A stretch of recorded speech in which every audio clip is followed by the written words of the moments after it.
Hi friends, this is Joe and this is episode number 190 of the Dekahedron RPG podcast. And it's been a while, and I'm sorry about that, and especially because I started a whole new series and I've been off the air for like a few weeks. So right after I recorded the previous episode, I recorded the next one, but I really didn't like the way it turned out. And so I said, okay, I need to redo that. And then weather and scheduling and the holidays and all that interfered, and sorry about that. So, what this is actually going to be a question for you. But I am going to tell you the next step about how I develop a sandbox campaign.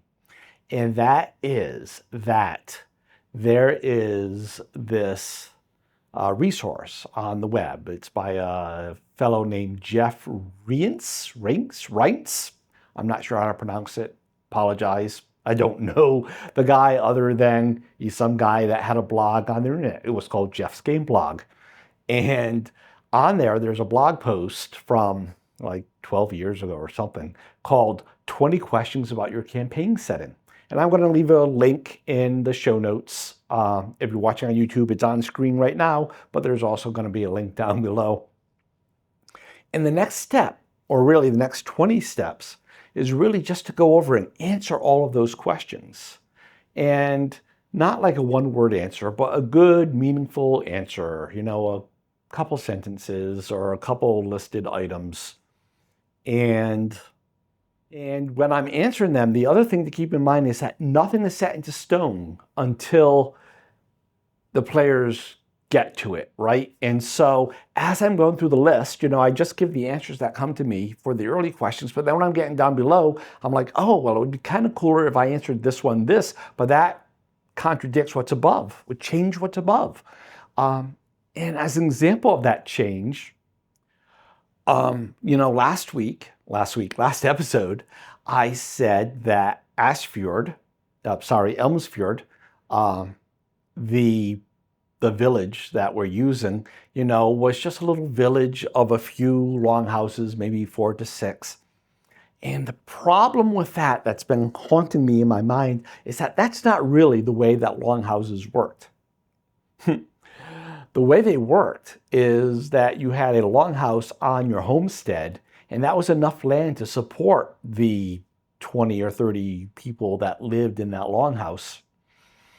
And so that means it's acres and acres of land. And yeah, you'll have neighbors, but it's a good, 10, 20 minute walk to your neighbor's place.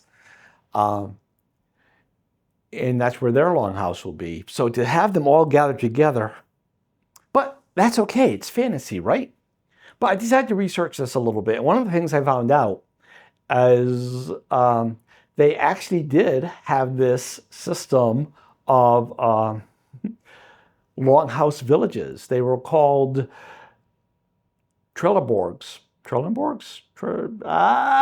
This is what happens when you don't take notes. Anyway, they were developed by Harald Bluetooth. No, not the phone guy, although it's named after him. But he was a 10th century Norse ruler. He ruled Denmark and Norway. Redid their whole religious system and everything. Kind of cool. Anyway, so he had this thing, because he was on the borders of the Holy Roman Empire, and they had these castles and everything. And so he came up with these ring forts. They were, right? It's a perfect circle, when they measure them. And, with an entrance on each 4 cardinal directions, north, south, east, west, exactly. And in each quadrant of the circle are a group of longhouses. I'm like, that is perfect for Elmsfjord. And so that's what I have recreated Elmsfjord to be, right? It's still the small village, but it has a wooden wall around it, wooden and earthen wall around it, and 4 gates, and inside are these 4 groups of longhouses. Perfect. It's historical, but we're not too tied to history. The question I have for you then is, how do you want me to handle these 20 questions? It could be one really long episode where I answer all 20 questions. My first thought was I was going to just answer them live on air and go through the whole thinking process. But that's a lot of time of me thinking, which of course would get cut and edited out. But because I wanted it to be authentic and real, but I don't think that would make for a pleasurable listening experience. And so I think the right way to do it is to answer the question ahead of time, but not necessarily all 20, and then do an episode on that. And so that means 20 episodes. And if I release them once a week, that's like 6 months of episodes. And that seems a bit extreme. Not only for you, but for me to say I'm going to talk about no other topic than this for 6 months. So maybe I just group them together and do, 2 or 3 at a time. That could be. I think that's probably the happy medium. And the other way, though, is to do one episode per question, but have them be shorter episodes and come out with those more frequently, a couple episodes a week. That could do too. You tell me what you want. Yeah.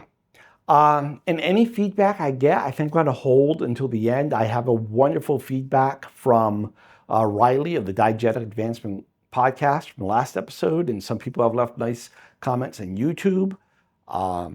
And like I said, though, I think I'll hold them all for one big feedback episode at the end of this series. So that's what we have. Elmsfjord is a Trelleborg. You know what? I'm going to look it up. Hold on. Hi, I'm back.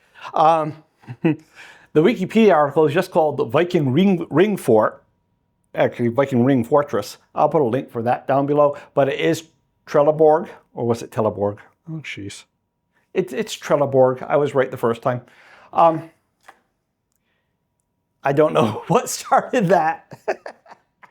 Whatever. Let me know how you want me to do them. The first question on the list, though, is what's the deal with my cleric's religion? And that's going to be its own episode because I already know the answer. I've done some thinking, and that will be next episode. I'm going to record that right after this one. So thanks for watching and or listening. And until next time, happy gaming, happy life. Bye.